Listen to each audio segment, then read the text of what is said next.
Hello everyone. चला आज आपण नवीन एका धड्याचं एक्सप्लेनेशन पाहूया. 10वीचा धडा आहे हा. त्याचं नाव आहे बी स्मार्ट. चला पाहू, सुरुवात करू. Champions aren't made in gym. म्हणजेच जे चॅम्पियन्स असतात, जे सक्सेसफुल व्यक्ती असतात, ते जिममध्ये तयार होत नाहीत. Champions are made from something they have deep inside them.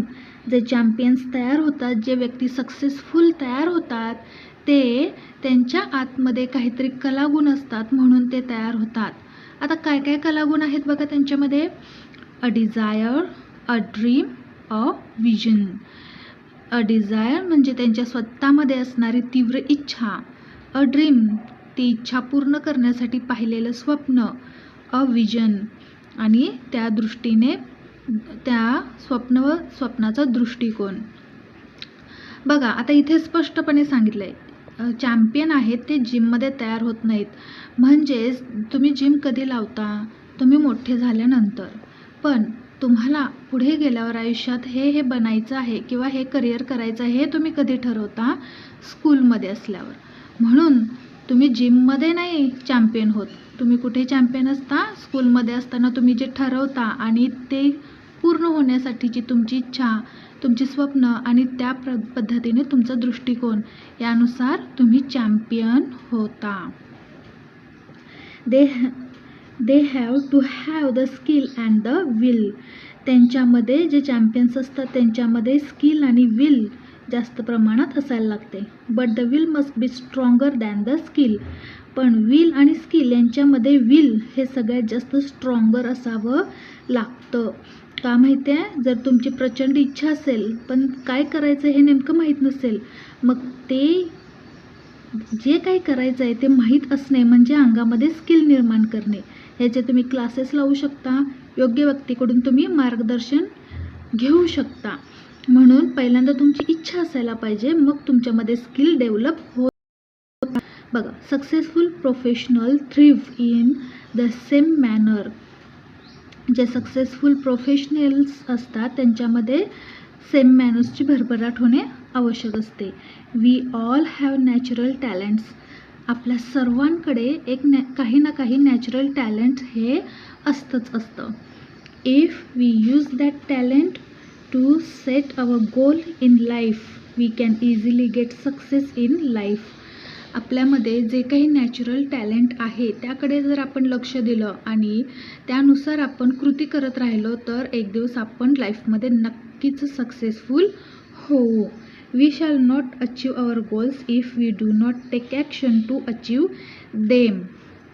बघा, जर आपण एखादं सक्सेस अचीव करायचं असेल, गोल अचीव करायचं असेल, तर आपल्याला काय करायला पाहिजे? ॲक्शन करायला पाहिजे. तरच आपण सक्सेस होऊ शकतो. नाहीतरी स्वप्न बघायची, मला मोठेपणी हे व्हायचं आहे, ते व्हायचं आहे, आणि त्या पद्धतीने काहीच काम न करणे म्हणजे नो ॲक्शन.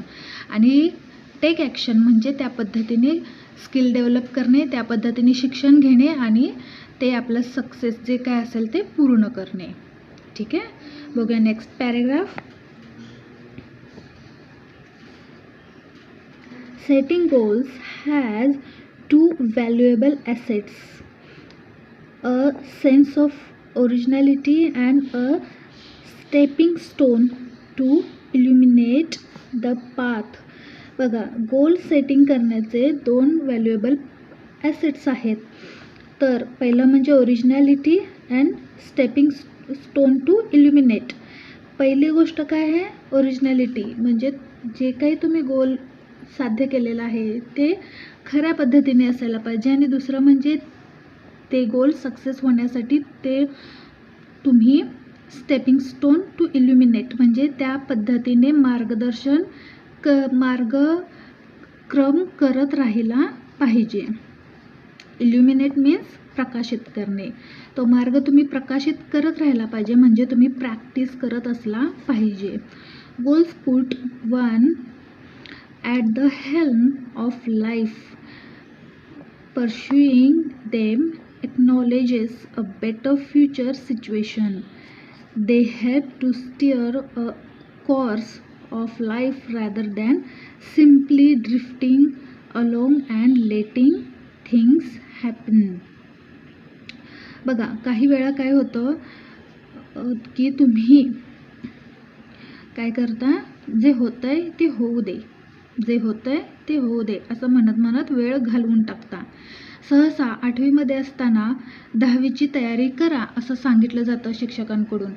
म्हणजेच काय, तुम्ही जास्त प्रमाणात वाचन केलं पाहिजे, लिखाण केलं पाहिजे, जेणेकरून तुम्हाला जास्तीत जास्त मार्क्स मिळतील. आणि मार्क्स मिळाले, जितके जास्त मार्क्स मिळतील तितकंच चांगलं पुढं तुम्हाला ॲडमिशन वगैरे मिळत राहतं. मग जर तुम्ही असं केलं की राहू दे, नंतर बघू, राहू दे, म्हणजे जे जसं आहे लाईफ त्या पद्धतीने जर तुम्ही वाहत गेलात तर तुम्ही कशा पद्धतीने गोल्स अचीव करू शकणार आहात का? बघा पुढे, setting goals may appear easy but for some it is quite challenging. Goal set करणं हे खूप इझी आहे, खूप सोपं आहे. मला डॉक्टर बनायचं आहे, मला इंजिनियर बनायचं आहे म्हणणं खूप सोपं आहे, पण कधीकधी ते फार चॅलेंजिंग असतं. म्हणजे काय, त्याचा अभ्यास जर तुम्हाला अवघड वाटला तर तो डीपमध्ये अभ्यास करणं, मनापासून अभ्यास करणं खूप गरजेचं असतं. Fair of failure may be avoided in the absence of any goals. After all, one has to decide what one wants to achieve in the end. बघा काय काय होतं की जर आपण एखादं गोल ठरवलेलं आहे आणि आपल्याला तर जर ते नाही जमलं तर हे असे विचार आपल्या मनात येतात. पण असे विचार अवॉइड करून प्रॅक्टिस करत राहिलं पाहिजे. To accomplish goals expert recommended to 5 step approach. बघा काही एक्सपर्ट्स असतात, आपल्यापेक्षा जे मोठी लोक असतात त्यांना आपण विचारपूस केली की मला हे करायचं आहे, त्या पद्धतीने मी काय करू, कसं मार्गदर्शन तुम्ही द्याल, तर ते बरोबर योग्य ते दिशेने मार्गदर्शन तुम्हाला देत असतात की बाबा तू आता या वर्गात शिकत आहेस तर तुला अशा पद्धतीने अभ्यास केला की जास्त मार्क्स पडतील. ठीक आहे, तर काही एक्सपर्ट लोकांनी दिलेले रिकमेंडेड म्हणजे सल्ला दिलेला आहे, सुचवलेला आहे 5 स्टेप्समध्ये. तर हे जे 5 स्टेप्स आहेत ते बघा इथे सांगितलेले आहेत. Smart goals are a methodology of thinking that helps people reach success. Smart ही जी पद्धत आहे ती लोकांना सक्सेस होण्यासाठी मदत करते. स्मार्ट स्टँड्स फॉर, आता स्मार्ट म्हणजे काय बघा, एस म्हणजे specific, M means measurable, A achievable, R realistic, T time bond. बघा किती छान पद्धतीने सांगितलेलं आहे बघा. स्मार्ट, स्पेसिफिक म्हणजे विशिष्ट, मेजरेबल मोजता येण्याजोगा, अचिवेबल प्राप्त करण्यायोग्य, रिअलिस्टिक वास्तववादी, अँड टाईम बॉन्ड मीन्स कालमर्यादित.